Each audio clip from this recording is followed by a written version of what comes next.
All right, good evening, everybody. Welcome to episode 98. Hold on, I have to get my Jay, mic it's right back starting here. to get exciting.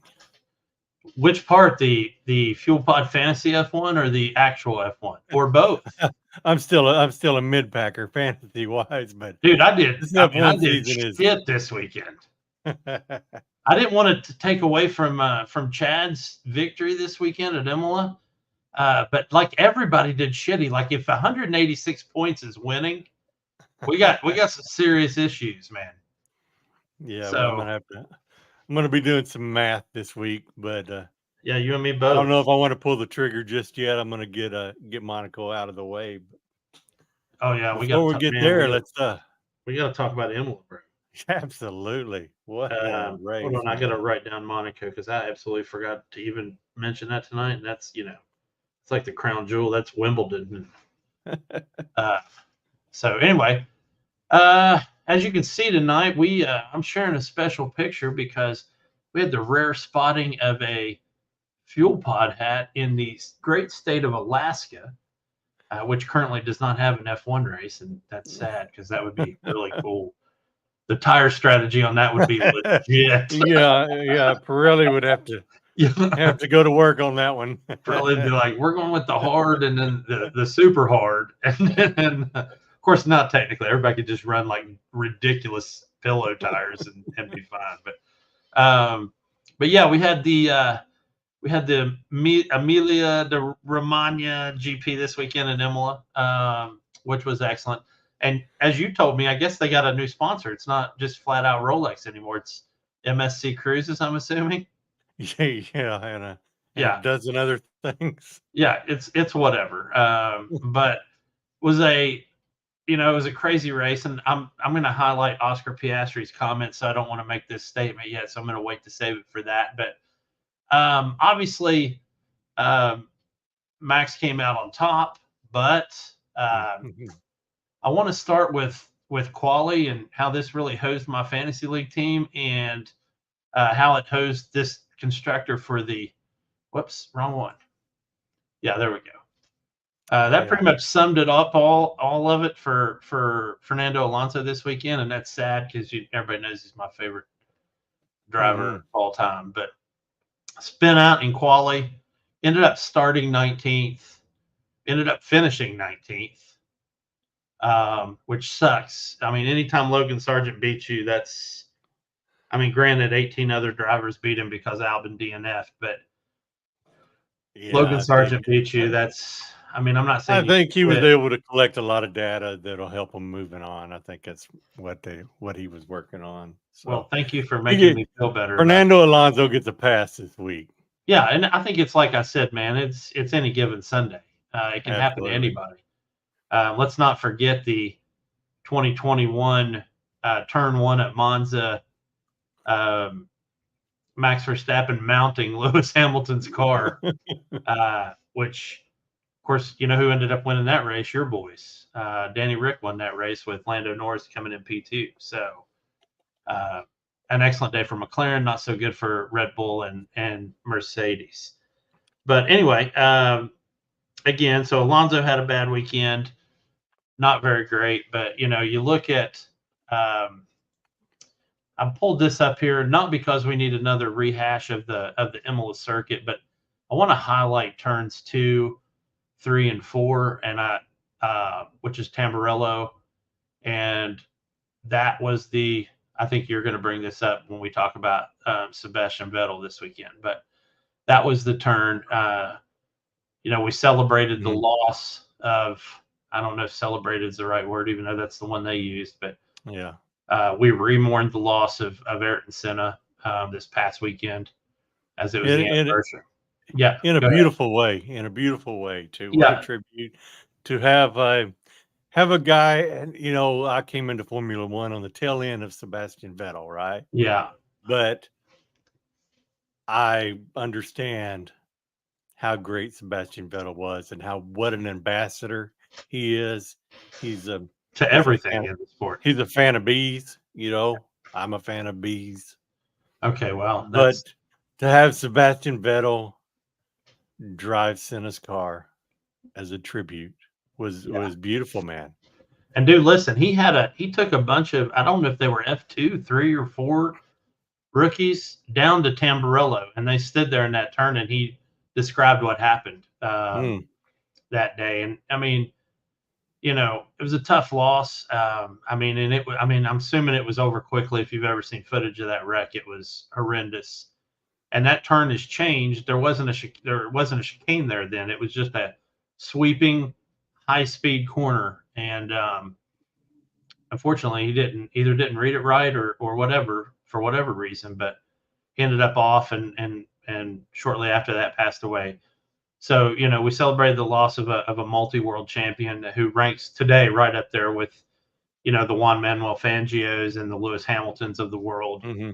And of course, you know, coming into his own, Max Verstappen. So it was cool to see Sebastian Vettel. And I'd like to add, he was a hippified Sebastian Vettel. Haircut, clean cut, clean shaven.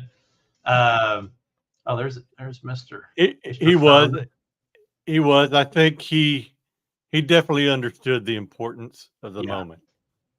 Well, I think, you know, if you took him and I'd say the 3 drivers that probably, and I'm sure they all know the impact that Ayrton Senna had on the sport, but you look at specifically Sebastian Vettel and Fernando Alonso and Lewis Hamilton. And, you know, if you're going into the paddock, you're looking at, you know, Fred Vassar probably and Toto and Christian Horner, and those guys obviously have been around for that amount of time. So anyway, it was just cool to see that celebration. Oh, yeah, absolutely. And while before we get out of qualifying, I'm going to throw something at you while you get this picture up. Oh, sorry. And all them gravel traps during practice, I think Max Verstappen hit every gravel track. You know, I was going to say I think everybody did, but yeah, you're right. I mean, you know, Max went airborne a couple of times during practice. I was watching on delay, so I wasn't able to peek on Twitter and see what was going on or anything. I was waiting for the tinfoil hat to, you know, be popping up and people, see there, he knew he's already signed with Ferrari and this is sabotage because Red Bull did have a new floor design, you know, had some tweaks. And I was waiting for Twitter to be exploding. It's sabotage. Knew he's sabotaging Red Bull. He's already signed and been paid by Ferrari, but I never saw anything. Did you? No, I didn't either. And I think a lot of that has to do with the fact that this race was an actual race. Mm-hmm. So I think people were, and I'm not talking about, and again, I'm going to get to this in a little bit, but maybe not so much the casual race fans that are, you know, they're just standing around a group of people and friends and having some food, drinking some beer, and making trips to the kitchen to get refills and don't really care who's winning. But the people that were tied to their sets, they got to see a race and they knew what that looked like. And absolutely. And we're gonna talk about that here in a few minutes. But moving on from Ayrton Senna, of course, my first big point for this weekend was the fight for fourth. And I'm going to move up the field, and I think you know that. But the Sainz-Piastri fight, unlike any of the other fights in that race, that thing seemed to last for the entire race. Mm-hmm. And there was hardly ever an instance where Piastri didn't have DRS on Sainz and couldn't get past him. No. And I don't think it's as much as, you know, Piastri's DRS was weak or Sainz just had a faster. I think if you watch it, I think you'll see a Carlos Sainz that knows how to defend and has really come into his own. Last couple of races, pace-wise, he hasn't been with Leclerc, and I get that. And I feel like Ferrari's already starting to favor Leclerc. And I think that's showing every race since Sainz had his big one. But, you know, that was so fun to watch, man. And I know it was frustrating for Oscar. I really do. And he made it. Hey, but he go ahead. He stayed focused and just, I mean, you know, he wasn't making mistakes. He just stayed there waiting for an opportunity. Yeah. The only problem was Carlos wasn't making any mistakes either. That was the problem. Not at all. You know, they went for the undercut. But I don't think that's really what got it for Piastri. I think think the difference was in the pits. McLaren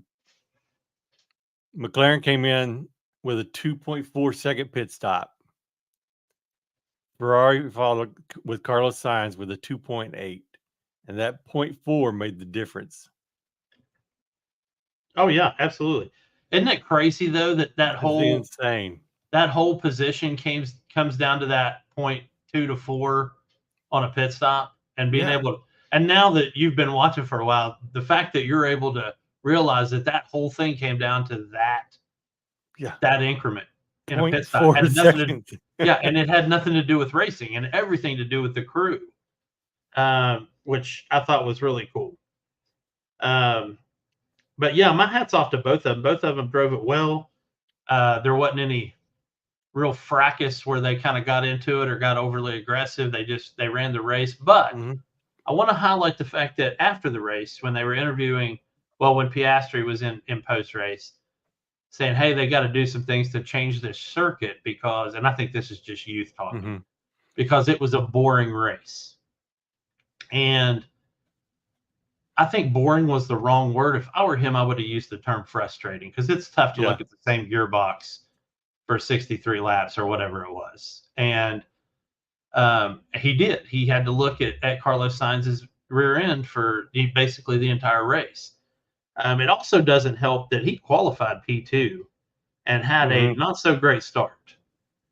And Norris and Leclerc had great starts coming off the start finish at the beginning of the race. And we'll talk about positions gained and lost here in a little bit. But Piastri saying it was a boring race. And again, to go back to the comment I made earlier about casual race fans versus, super dedicated into the numbers and the stats piece of it.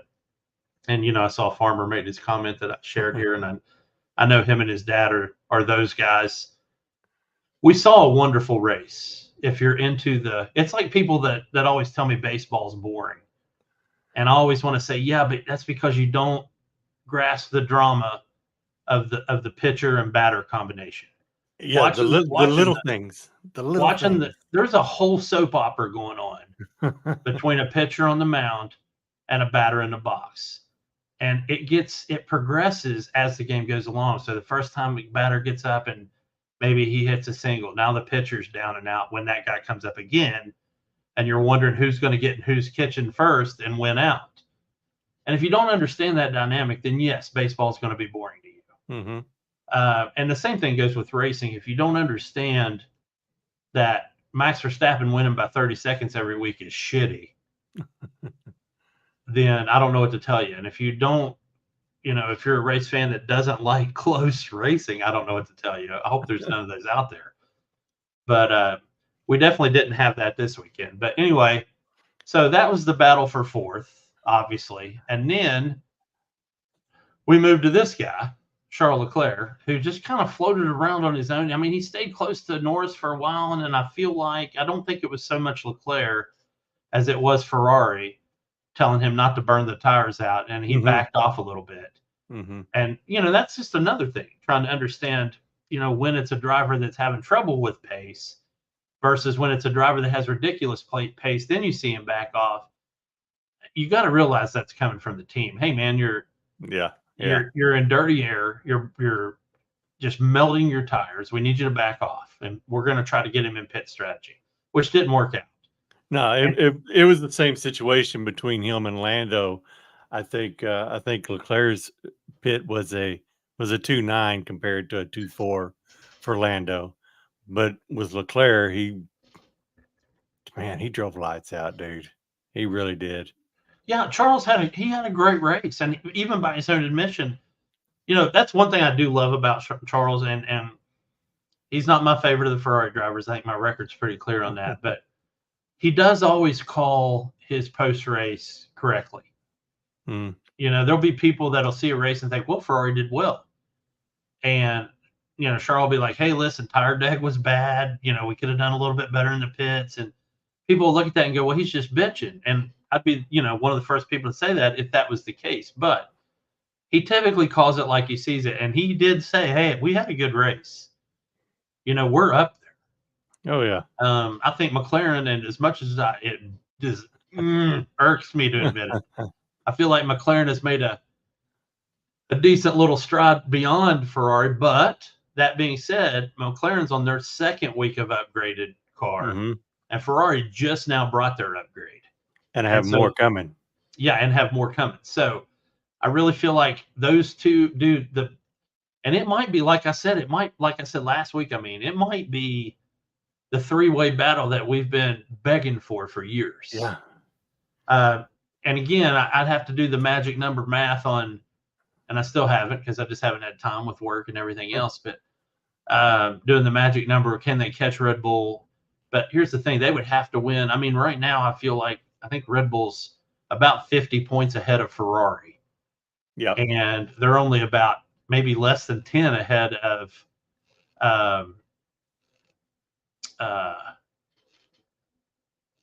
it's about 50 points back to Ferrari and another 60 back to McLaren. Yeah, so McLaren's got the more work to do. Yeah. So I'm hoping that they'll keep it close, but I think it's going to get exciting, man. And we're seeing wins by people other than Red Bull as a possibility, and those wins bring a lot of points.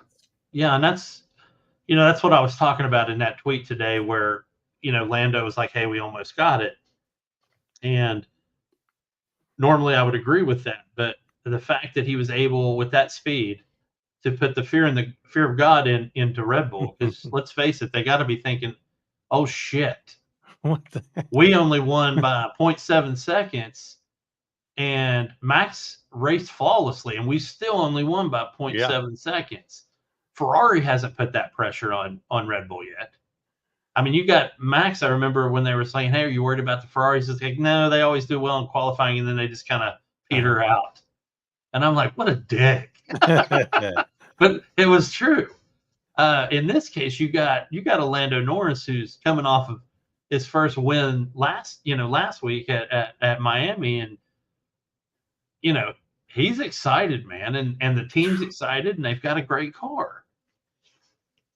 Absolutely. Ahead, man. Give me your 2 cents. This is your chance to just go full out bromancing on McLaren right now. Ooh, man. So yeah, I'll start with Piastri. He qualified second. He got the grid penalty for impeding on Mr. Menace Magnussen. That's just a strategy error. No big deal. Whatever. But when it comes to Lando, man, edge of your seat. I think I held my breath for at least 10 laps. He was, but I think he was closing it. He would get up and then he would make a little slide or something, and he would lose a couple of tenths. And I think this is just experience, from sim racing.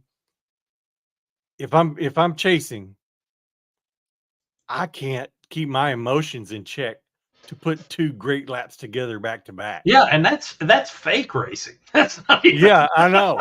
So that's what I'm saying. With experience, I think this is, as Lando progresses and has more success, I think those little slips are gonna disappear. And man, I think the worst part, dude, was his own team going, "Hey, man, he's like, I know. Shut up. I'm pushing as hard as I can." And, dude, he was on the rails on that last lap. Yeah. And keep your emotions in check. Yeah, they couldn't do it either, though. His team couldn't do it. The one thing you need to keep their mind straight, and they couldn't even do it.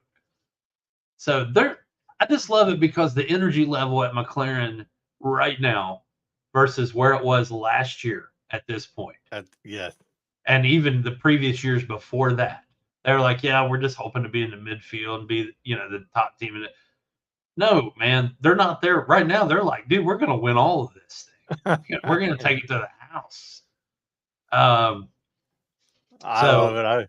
I love the video of Lando bringing the Miami trophy into the technology center there, and everybody standing around. The automotive department's out there by the pond and cheering him on as he's driving all the way into the building, which apparently nobody gets to do. Yeah. But then pulls it in, parks that blue McLaren and pulls out the trophy and said, "This is for you guys. Here's my This question. is ours." We need to do some homework on this because I don't know the answer. And I've wondered it for years and just never even bothered looking it up, or even I don't even know if you can find it. Do the drivers get replicas of this trophy? Do they get to have a replica of the trophy for their house? I mean, they've got to have trophy cases. Surely they do. Surely. And or can they commission somebody to have them made? Or it'd be good to know. So anybody that ends up watching this, please hit me up at jneil729 on Twitter and on X and let me know, or hit us up on the Discord at Fuel Pod. So, which let me know. We know they can be replaced. Yeah, because he's also broken quite a few. Yes, he is. Yeah. So, and here's my question: do the teams honestly keep all the P2 and P3 trophies? I mean, I would think if they don't have a lot of trophies, I can understand. But you look at teams like McLaren and Williams and Ferrari, they'd have to have separate buildings for the trophies if they're keeping all the P2 and 3s. Mm-hmm. Or do they donate those to the drivers? Man, I don't know. These are questions that I've been pondering for more than 2 decades, and I've never bothered to find out. So it's something I think it's like I think it's probably like I don't know. You know where the Mona Lisa is? Yeah, absolutely. It's in the Louvre. Yeah, or at least maybe that's the real one. Opposite that wall. So on the other side of the room, opposite of the Mona Lisa, hangs the Wedding Feast at Cana, which is a absolutely amazing painting. Yes, I know that painting very well. Yeah, but nobody pays attention to it. No, but nobody gives a shit. Yeah, I think it's kind of the way I think what they should do on the opposite wall from the Mona Lisa is hang all the school artwork from the kids of the staff that work at the Louvre. Yeah, like second and third grade stick figure art, because that would be hilarious. Yeah, because you're right, nobody's gonna give a shit. So I think it's kind of the way they do. They put all our P1s on this wall. On the opposite wall are P2, P3s. Take the elevator down to basement level 4. We have all of our P2 and 3 trophies, half-eaten sandwiches and whatnot. So you can just join them down there. We also have. They should just do a separate glass display for. These are Lando's broken trophies. So anyway, but yeah, we got to move on because we just talked about trophies for, I don't know, 3 or 4 minutes. But, I think it's important to highlight, and coming out of this race, is that the speed differential between Red Bull and McLaren Ferrari, or Ferrari McLaren, if you're me, is gone, I feel like. I mean, yeah, Max still has the edge. And when we say Red Bull, we're strictly talking about Max, I think. Because you look at Perez, what did he come in this weekend? 8th, P8. So, he's kind of a non-factor at this point, and I don't have it as part of our discussion tonight. But yeah, I feel like Christian Horner said, many times, if guys win in the race, then the other guy should be no worse than P3. Yeah, I think he's doing a lot better than last year when he just completely fell apart mentally. But like you said, he's not that consistent number 2. Now, with Monaco coming up, I give him a little bit better of a advantage there. But I think you're right on. I'll save that for the Monaco discussion. But last slide here, man. This was Max Verstappen's rear view for pretty much the entire race. There were a couple times he got to breathe, but not very many. But that's great to see, because normally you see TikTok videos of people that are at the race, and they'll show and the caption will be like, when Max finishes, count how long it takes for the next car to cross the line. And he would finish, and it would be like 30 seconds. And then second place would cross. Mm-hmm. And that didn't happen this weekend. I tell you what, it was so fun at our house. Me and my daughter and Toby were sitting there. Toby's a big Max guy, right? He shows up every Sunday. he's got his Max Verstappen Red Bull with him, and me and Kenzie's we're standing up. We're like, go, go, go, go. Okay, okay, it's okay, it's okay, it's okay. Oh, wait, no, it's okay, it's okay. Toby's not saying a word. I hate to say it, but Max Verstappen, to me, as far as America, he's the rookie F1 American race fans team. That's who they all go for because, that's what we do, man. We chug Red Bulls all day long. I don't. I'm a Monster guy. I always have been. But yeah. So that's just naturally, I think that American fans are going to latch onto Red Bull. And to be fair, that is a beautiful car. I think Ferrari and McLaren have come a long way in the design of their car, but we tend to be a superficial nation in a lot of ways, and that Red Bull car is a pretty car. It's easy to love. It is, and we also love winners, man. And Max Verstappen's a winner. And absolutely, but it's been a long time since you made since a Red Bull fan has gone silent. Yeah, during a race. Yeah, and I imagine this was I'm sure what happened to your daughter's boyfriend was happening all around the country and the world in a lot of ways. I'm sure Austria was the quietest nation on the planet for 2.5 hours. Like, oh my God, Max is going to lose. He's going to legitimately lose.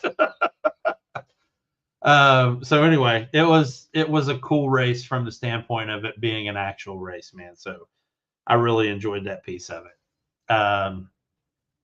I don't even think I had anything else. Yeah, and there's your podium. There's your podium. Yeah. As much as I would like to have seen Oscar up there, I'm glad a Ferrari got on the podium. Yeah, me too. It's their home, man. It's their home. Yeah, they should be up there. Yeah, I mean, and it's you could say it's unfair that they get 2 home races at Imola but there wouldn't be. I don't think there would be Formula One without Ferrari. No, and I don't know how many times on the broadcast between all the practice sessions and quali and the race, how many times did they say the Tifosi are out in full force? Dude, it was basically you could have made a drinking game out of that. It's entirely red. We know this. You don't have to keep reminding us. I know me and a bunch of buddies of mine, we long time ago in a galaxy far, far away, we used to get together for UFC pay-per-views at Buffalo Wild Wings. And somebody, I don't know who can lay claim to create it. Wasn't me, but we created a drinking game out of Joe Rogan. You had to drink every time Joe Rogan said Brazilian Jiu-Jitsu because he would say it 100 times per pay-per-view. You'd be hammered. And this weekend, you could have definitely done that based on how many times they said the Tifosi are out in full force. I was like, oh my God, this is crazy. But yeah, of course they got Monza coming up here in the summer. And that's their home race. Yeah, and once again, it's Italy, and I was able to tune into the pre-show and hear that Italian national anthem, which I've said before on here. It's got to be the best national anthem, man. Absolutely. All right, man. So that pretty much ties us up for Imola. But buddy, listen, next race is in Monaco. Yeah, fabulous no breaks. We're going this weekend. So this is what's great. So Imola, coming out of Ferrari's second home race, we're going into Charles Leclerc's home race. So Leclerc went to the elementary school that's in, one of the final turns on the circuit. And anybody that's been watching Monaco for more than 2 years knows everything at Monaco comes down to qualifying. And you look at qualifying this past weekend, and we had some people in there, and it actually inspires me for what we got going into Monaco. I know you're not a big Ricardo nut, but he had an excellent quality this weekend, coming into the top 10. And he's won Monaco before. He's also set one of the lap records at Monaco before. You know who doesn't traditionally have a great Monaco race is Yuki Tsunoda. So this could be a good chance for him. Well, shoot, come to qualifying, guys like Hulkenberg. Oh man, yeah, been qualifying great. Yes, and I'll tell you who traditionally does not do well at Monaco is the guy we just talked about, Charles Leclerc. He had a DNF one year where he went off of the chicane coming out of the tunnel, and then he had the horrible. That was the pit strategy year. That's when we picked on Ferrari for pit strategy because they had the pit stop where they didn't put all 4 tires on, and then where they called a double stack in at the exact same time and then tried to call it off. That was at Monaco. So, it's neither here nor there, but I'll be on pins and needles. You always say it's a boring race. I just love Monaco, man. It's dude, I love Monaco. Don't get me wrong. I love it. It is, yeah, you're right. It is a gorgeous venue. I was seeing pictures today of the harbor there and all the billionaires pulling in on their big yachts, and man, it's a big time. It's a big time thing. It's big time feel. Dude, do you think, like you said, it's Wimbledon? Do you think we could realistically even put a price on how much a boat slip at Monaco costs? and no. Boat slips kind of I really feel like that's an oversimplification because most of these are super mega yachts. Do you wonder what the cost? Well, you got to look at this too. I think there's like 2 or 3 constructors that have a slip there. I know Red Bull does. Yeah. But can you even? I don't even think we could legitimately. What would happen is we would put a price on it that is either so disgustingly low that people would laugh at us. The people that have the slip would laugh at us, or it'd be so astronomical that we wouldn't have even got close to it in the first place. So yeah, I don't know. A couple of things that I learned today, reading up on it is, I think there's a dozen of these, drivers that live in Monaco. Well, yeah, it's a tax haven. Yes, no income tax. Yeah, no wealth tax. No paparazzi, because any picture takers have got to get government permission to take pictures. It is, and so I think it could possibly be one of those things. Wow, that boat slip only cost them $10. but they had to go through a whole process to get that. Right. You're right. And it very well could be that way, especially if you're talking about the tax situation there. But, we also have a lot of like broadcasters and other racers that live there, because you have David Coulthard lives there. Jenson Button lives there. I think Mark Webber lives there. So all former F1 racers. Or at least have a home there. So yeah, it's a racing mecca. It really is. So yeah, obviously it's a beautiful race. Obviously it's, like I said, it's the Wimbledon of Formula One. My biggest, and you're going to laugh because this has nothing to do with Formula One, my biggest problem with Monaco, and I think they do this on purpose, is that it's the same weekend as the Indy 500. Yeah. Which sucks. And I'm going to tell you a couple reasons. One, I still think the Indy 500 is probably one of the greatest races that we have on the calendar every year. Just for the sheer speed and danger of it for me. That's what really draws me in. Is it as pretty as Monaco? Absolutely not. Not even close. Not even close. I would hate to be Zach Brown on Monaco. He never really goes to Monaco. It's like last year he did, but like he's from Indianapolis, so he's going to go to Indy. Whenever he can. And plus he's got skin in the game in both races. Yeah, for sure. So, I think what's really drawn me to Indy 500, especially this year, because I've paid more attention to it, is after watching the Alonso, documentary, is how they qualify for the 500. Oh man, it's the longest qualifying in racing, I think. I mean, stretched out over how many days? I mean, you probably know you more. have to earn your way into that race. Yes. Yeah. I mean, they got like the Speedy 6 and the Grade 8 and whatever other. I don't know them as well as you do probably, but I'm just like, just show me, just give me the race and just let's sort it right there. But and I know we've switched to just being a straight up Formula One broadcast, which is great. But I think we'd be remiss if we didn't mention that Scotty McLaughlin set a world record pole time today, which was great. See, I didn't even know that. Yeah, he set the Indy pole world record today, eclipsing Pelot from last year. So, awesome. And dude, he was on the track at a perfect time of the day. The sun started to go down. It started to cool off a little bit right during his out lap. So, man, he was hitting his laps at primo track temps, and he was flawless. And I mean, you watch a race on TV, and it doesn't look as fast as it does when you're watching one in real life. But dude, when you look fast on TV, then guess what, man? You're freaking fast. You're freaking fast. Yeah, he was cooking. So it's going to be one of those, I'm going to watch Monaco, obviously.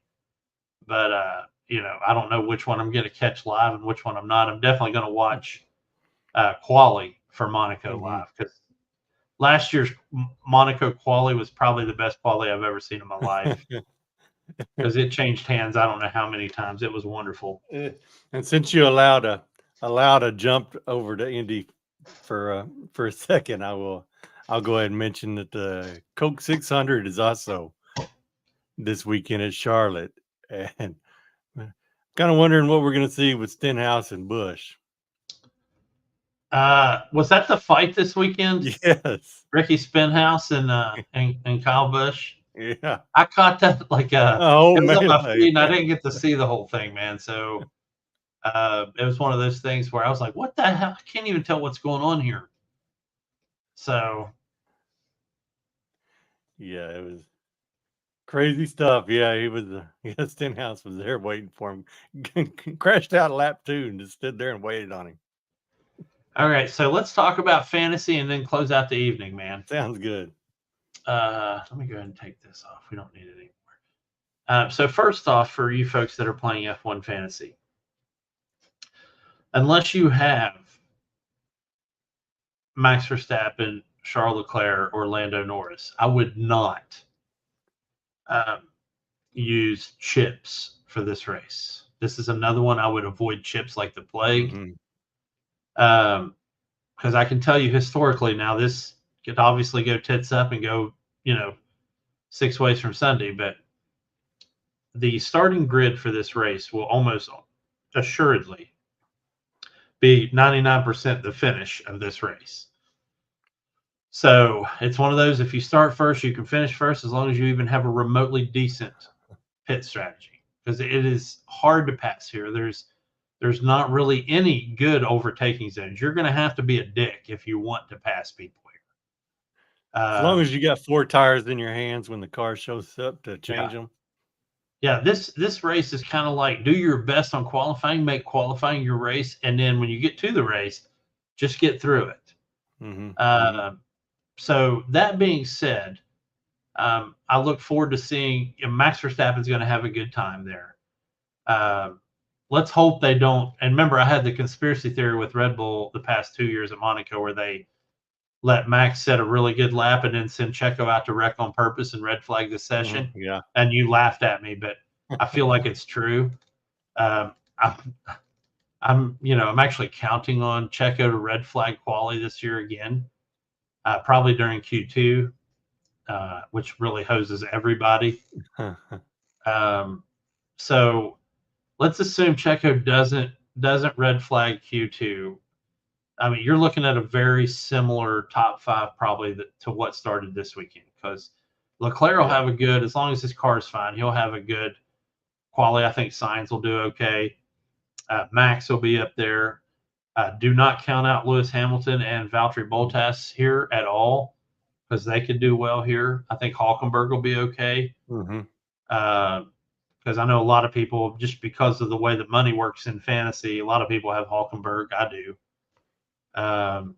because you get down there to the dregs of the and dregs is probably a bad word, but you get down there to the bottom end of the salary cap, and a lot of people end up with Hulkenberg and Magnussen and whatnot. So Yeah. Magnussen actually scored 13 points for this weekend for fantasy. So who knows? Yeah, he did a lot better than my -20 from Albon. Yeah. So and if Williams could get through practice without tearing stuff up, they can't, man. And the funny thing was, I had a guy from work come in today, and he goes, "Hey, I thought you told me to pick Albon up." I'm like, "No, dude, I told you to drop Albon." He's like, "Are you sure?" And I'm like, "Yeah. Why in the world would I tell you to pick Albon up? Drop Albon." He's like, "Well, I picked him up and he got -20 points." And I'm like, "Bro, that's not on me. Good luck with that." So, yeah, and he still beat me this week, even with his -20 Albon guy. So, I think he beat me this week. I've got some changes coming up, but I think I'm going to wait till after Monaco. And, to Chad's point this morning, I shared the results. He tried to crack on me saying I only share the results when it's me. And that's so not true. I shared the results. He won this weekend with 186 points, beating out Toby by 2 points and Cody by 25 points. So I came in a disgusting P8. I was right behind you in P9. Yeah, you were right behind me in P9. So working our butts off, and I got my -2 points for battery voltas, and I got hosed there. So anyway, it is what it is, I guess. But hopefully, I can get a better team going this week. But we'll see what happens. Yeah, I'm gonna crunch some numbers. Yeah, I got to move my 2X over to Leclerc. Of course, as soon as I do that, Sainz is going to blow out a win on me and hose me on that. So anyway, guys, that's all I got. Listen, you guys got an absolute shit ton of racing you can watch this weekend everywhere. Indy 500 is on. The running of Monaco. What running is this? So this is 50. This is 74th. Next year will be the 75th running of Monaco. So 74th running of Monaco this weekend. It's been on the calendar since the beginning, 1950. And it actually was before that, before it was actually recognized as Formula One. It was still on there. So yeah, watch some racing. And as you get 600 at Charlotte. You get the 600 at Charlotte. Is it still under the lights at night? Yeah. Yes. Yeah. So anyway, have a great weekend. Thanks for being part of the show. If you watch tonight or when you watch it this week, and hit us up at Twitter. I'm JNeil729, and this is 2Diddy4. And let us know what you're into, man. Thank you. You guys have a good one. Have a good night.